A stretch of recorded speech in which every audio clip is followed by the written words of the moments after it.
ওই শোনো, বলো। কল দাও। মেসেজেই বলো। আচ্ছা শোনো, বলো।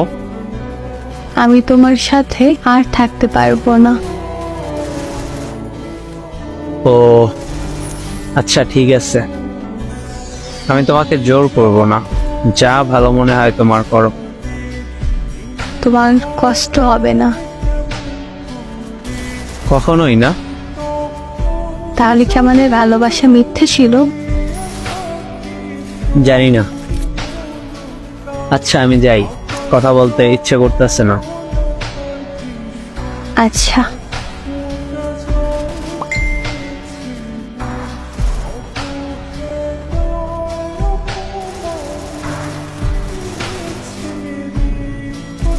কি করো?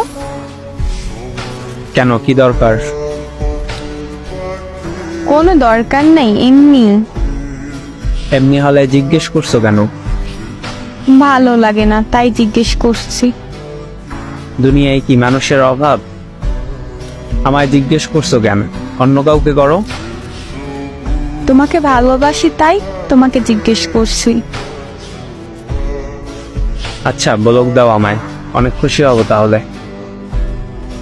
আচ্ছা। Good bye.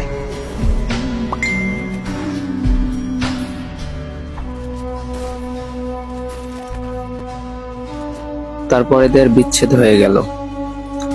দুইজন দুইজনার মতো আছে, কিন্তু মেয়েটি প্রতিদিন রাতে কান্না করে ছেলেটির জন্য। মেয়েটি ভেবেছিল ছেলেটি তাকে বলবে আমাকে ছেড়ে যেও না, কিন্তু মেয়েটা ভুল ছিল। ছেলেটা আর কখনো খবরই নেয় নাই। মেয়েটা এখনো অপেক্ষায় আছে তার ফিরে আসার জন্য, কিন্তু সে কি আসবে আর?